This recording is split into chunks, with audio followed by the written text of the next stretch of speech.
सीखने की शुरुआत श्वेतांबरी शर्मा के साथ। नमस्कार दोस्तों, मैं हूं श्वेतांबरी शर्मा और स्वागत है आपका पौराणिक कथाओं से रिलेटेड मेरे ये चैनल रोली अक्षत में।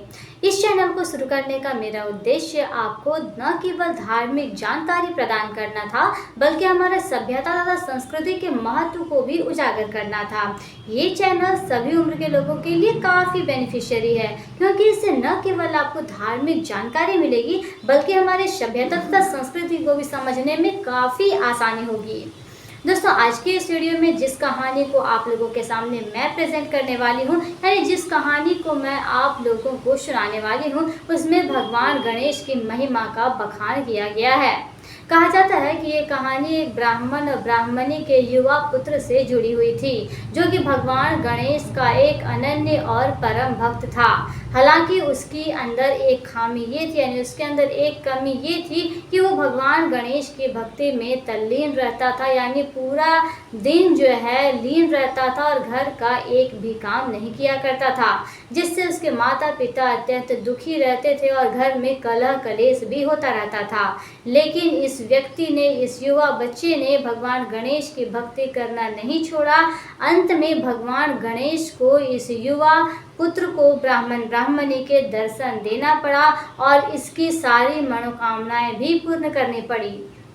कहा जाता है इसके पश्चात इसके माता पिता बहुत ही ज़्यादा प्रसन्न हो गए और वो भी अपना पूरा जीवन भगवान गणेश की भक्ति में लगा देने का काम करने लगे और भगवान गणेश की महिमा का चारों तरफ बखान करने लगे। और जिस बेटे को नालायक कहते थे, ये कहते थे कि वो बिल्कुल भी घर का काम नहीं करता है, उस बेटे के साथ में मिल करके भगवान गणेश की भक्ति करना उन्होंने शुरू कर दिया और अपने बेटे को शाबाशी भी देने का काम किया। चलिए दोस्तों, अब देर ना करते हुए शुरू करते हैं आज की इस वीडियो में इस रोचक कहानी को। दोस्तों, कहा जाता है कि एक गांव में एक ब्राह्मण तथा ब्राह्मणी रहा करते थे। वो दोनों बहुत ही भक्ति यानी धार्मिक प्रवृत्ति के मानव थे, किंतु उनके पास जो है सब कुछ था, सिर्फ एक बेटा था जो कि काम नहीं करता था। इस वजह से उनके घर में काफ़ी कलह कलेश हुआ करते थे। कहा जाता था कि उस ब्राह्मणी जो थी अपने युवा बेटे को हमेशा कुछ न कुछ काम करने को कहती थी। वो कहती थी कि घर में रहने से भला है कि कुछ काम धंधा किया जाए, ताकि घर की जो है वो परिस्थितियां सुधर सके। आर्थिक तंगी का अगर सामना करना पड़ रहा है तो उस समस्या का समाधान हो। किंतु उनका जो युवा पुत्र था वो भगवान गणेश का एक परम और अनन्य भक्त था। यही कारण है कि वो भगवान गणेश की भक्ति में तल्लीन रहता था, यानी सारा दिन उसी में व्यस्त रहता था, उन्हीं की सेवा में लगा रहता था और अपने माता पिता के अनुरूप यानी उनके कहे अनुसार कोई भी घर का काम नहीं करता था, साथ में कोई काम धंधा भी नहीं करता था, ताकि उसकी रोजी रोटी का प्रबंध हो सके, उनका जीवन यापन अच्छे से चल सके और माता पिता का कुछ सहयोग हो सके। ये काम वो बिल्कुल भी नहीं करता था। इसी कारण से वो ब्राह्मण तथा ब्राह्मणी काफ़ी ज़्यादा दुखी रहते थे। उनकी माता उस पर क्रोध भी करती थी। घर में कलह कलेश और झगड़े वगैरह होते ही रहते थे।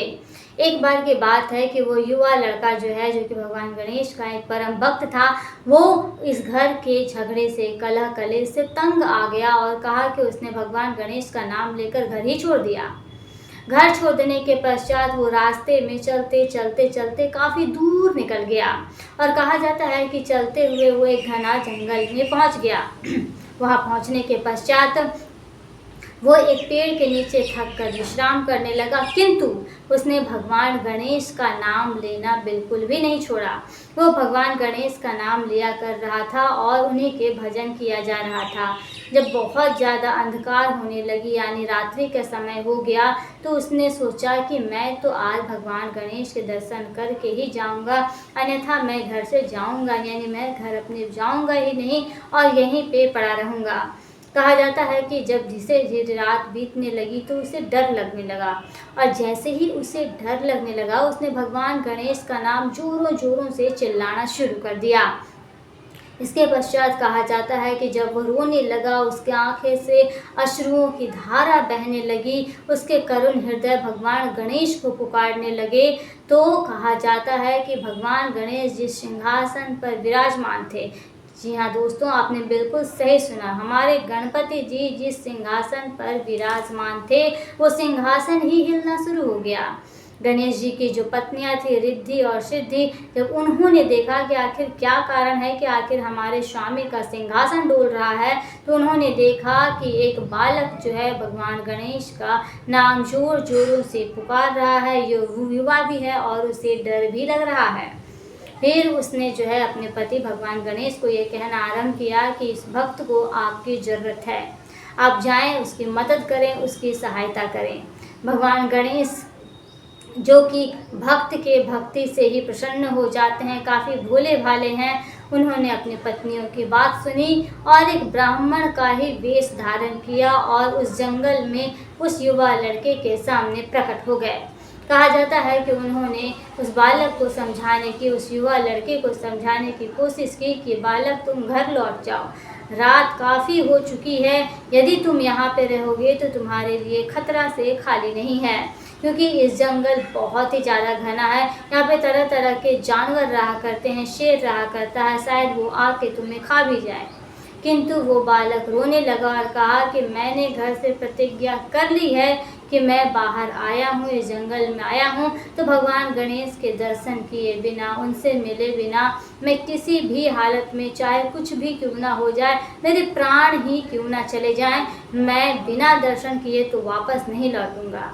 भगवान गणेश ने ब्राह्मण का रूप धारण किया था, यानी ब्राह्मण वेशधारी भगवान गणेश ने उस युवा भक्त को समझाने का काफ़ी प्रयास किया, किंतु वो युवा भक्त बिल्कुल भी उनकी बातों में नहीं आया और न ही वापस घर गया। वो वहीं हट करता रहा, वहीं जिद करता रहा और भगवान गणेश का नाम जोर जोर से लेने लगा और वहीं पे बैठ कर रोने लगा। कुछ देर के पश्चात भगवान गणेश ने उनकी परीक्षा से काफ़ी प्रसन्न हो जाने का काम किया, यानी भगवान गणेश उस बालक से, उस युवा भक्त से बहुत ही ज़्यादा प्रसन्न हो गए, अपने असली यानी वास्तविक रूप में आते हैं और उन्हें दर्शन देने का काम करते हैं। उनके दर्शन पा करके उस युवा बालक के तो समझो भाग्य ही खुल गए। उसके पश्चात वो भगवान गणेश के चरणों में गिर पड़ा, उनसे अपने किए की माफ़ी मांगी और उनका धन्यवाद किया कि प्रभु आपने प्रकट होकर के मुझे दर्शन दिया, उसके लिए आपकी बड़ी कृपा।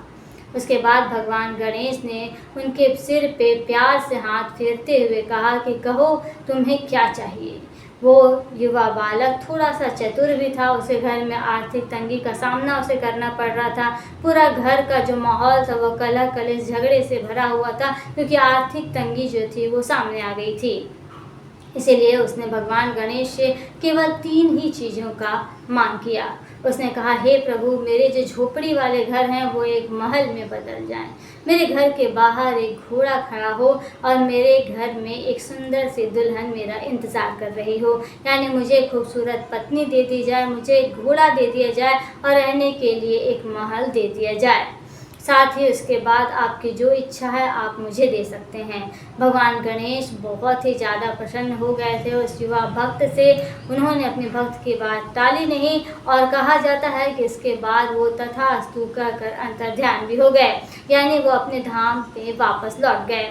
उसके बाद वो युवा भक्त बहुत ही ज़्यादा प्रसन्न हो उठा और धीरे धीरे भगवान गणेश के नाम का जाप करते हुए अपने घर को पहुँच गया। जब वो घर पहुंचा तो देखता है कि उसकी झोपड़ी यानी जो टूटा फूटा उसका घर था वो एक महल में बदल गया। घर के बाहर उन्हीं के कहे अनुसार एक घोड़ा खड़ा था और घर के अंदर उनकी दुल्हन उनका इंतज़ार कर रही थी। घर पहुंचते ही माता पिता की खुशी का ठिकाना न रहा।